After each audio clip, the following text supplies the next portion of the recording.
Hai semuanya, kembali lagi dengan saya di sini, Gerard Jones Michel Hursina atau biasa dikenal dengan nama Gerard Hursina ya.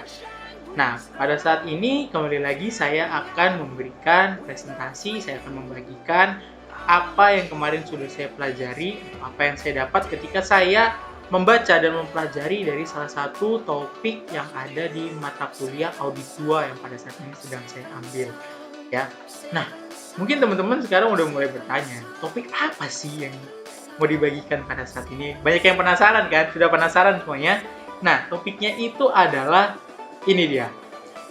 Audit siklus persediaan dan pergudangan. Ya, audit siklus persediaan dan pergudangan. Nah, bisa saya katakan bahwa siklus persediaan dan pergudangan ini cukup menarik. Kenapa nih cukup menarik ya? Nah, cukup menariknya adalah karena banyak yang mengatakan bahwa siklus persediaan dan pergudangan ini adalah siklus yang unik dan rumit. Siklus yang unik dan rumit. Kenapa kok dibilang siklus unik dan rumit? Salah satu alasannya adalah karena siklus ini itu memiliki hubungan dengan banyak siklus yang lainnya. Nah, salah satu contohnya nih, siklus persediaan dan pergudangan ini nantinya pada akhirnya akan disambung, dilanjut dengan siklus penjualan barang dan penagihan. Ya kan? Ada hubungannya kan dengan siklus yang lainnya? Nah, makanya mengapa dikatakan bahwa siklus ini unik dan rumit. Nah, lalu apa sih yang ada di dalamnya? Contohnya, di sana ada bahan baku dan buruh langsung. Ya, ada bahan baku dan buruh langsung. Lalu, ada 7 fungsi bisnis pembentuk siklus persediaan dan pergudangan. Ada 7. Yang pertama, memproses pesanan pembelian. Yang kedua, menerima bahan baku. Yang ketiga, menyimpan bahan baku. Yang keempat, memproses barang. Yang kelima, menyimpan barang jadi. Yang keenam, mengirimkan barang jadi. Dan yang ketujuh, file induk persediaan perpetual. Kalau misalnya kita lihat di sini, ada kata yang diulang, yaitu bahan baku, barang jadi. Nah, bisa kita katakan bahwa di dalam siklus ini berarti ada 3 hal ya, yang berkaitan. Yang pertama, di situ ada raw material, ya, bahan baku. Yang kedua, work in process, memproses barang, memproses bahan baku. Ya, yang ketiga di dalamnya ada finished goods atau barang yang siap atau barang jadi yang siap untuk dijual. Ya, berarti ada 3 nih. Nah, di dalam 3 hal tersebut pun bisa dikatakan 3 pokok tersebut memiliki hitungannya tersendiri ya. Ada lagi di dalamnya, nanti ada direct labor di situ, dan ada overhead dan lain-lain. Tapi kita tidak fokus di situ. Nah, audit atas siklus persediaan dan pergudangan ini itu dibagi menjadi 5 aktivitas yang berbeda. Yang pertama, akuisisi dan pencatatan bahan baku. Lalu ada biaya tenaga kerja dan overhead ya.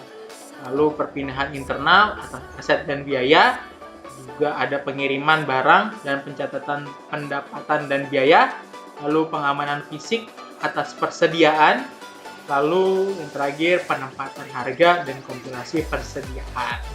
Tuh, ada penempatan harga karena kita tahu di setiap daerah meskipun barangnya sama tapi harganya itu biasanya bisa berbeda-beda. Itu pun ada banyak faktornya. Nah, ada nggak sih prosedur analisisnya? Ada 8 malah. Ya, di situ ada metodologi desain pengujian perincian saldo, ada pengamatan fisik atas persediaan, ada pengendalian atas perhitungan fisik, ada keputusan audit, ada penetapan waktu, ada jumlah sampel, ada pemilihan sampel, dan terakhir ada pengujian atas pengamatan fisik. Lalu, ada nggak sih integrasi pengujiannya? Ada, ya. Ada 5. Pengujian atas siklus akuisisi dan pembayaran, lalu pengujian atas siklus penggajian dan personalia yang kemarin sudah saya jelaskan juga. Jadi teman-teman nanti bisa nonton di video saya yang sebelum ini. Lalu ada pengujian atas siklus penjualan dan penagihan, lalu ada pengujian akuntansi biaya, dan yang terakhir persediaan fisik, penetapan harga, dan ventilasi yang tadi. Makanya kenapa saya bilang setiap daerah itu berbeda-beda, tapi ada faktornya yang membuat harganya itu bisa berbeda-beda.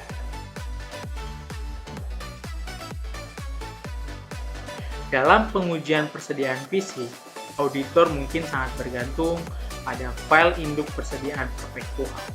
Jika demikian, auditor dapat mengamati dan menguji hitungan fisik pada waktu selain akhir tahun dan mengandalkan perpektual untuk menyimpan catatan kuantitas yang memadai. Ketika menguji biaya unit, auditor juga dapat mengandalkan sampai taraf tertentu ya pengujian catatan biaya yang dibuat selama pengujian substantif atas transaksi yang dilakukan yang terjadi. Catatan biaya standar juga berguna untuk perbandingan dengan biaya unit aktual. Ketika biaya standar digunakan untuk mempresentasikan biaya histori, biaya tersebut harus diuji keandalannya. Ya.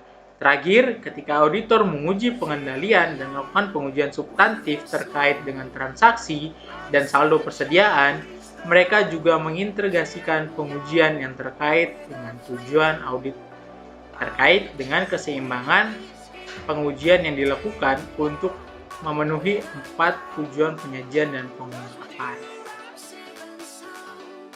Nah, mungkin itu yang pada saat ini bisa saya sampaikan kepada teman-teman.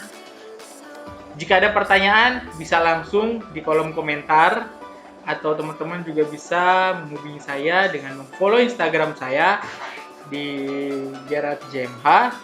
Ini seperti yang ada di atas. Di situ teman-teman nanti bisa berhubungan dengan saya dan bisa tanya-tanya ya, bisa tanya-tanya. Saya akan sebisa mungkin menjawab. Di sini kalau misalnya saya ada salah kata atau mungkin ada yang salah, mohon dikoreksi karena saya juga lagi belajar ya, sama-sama belajar. Teman-teman semuanya jangan sungkan. Terima kasih, sampai bertemu di video selanjutnya.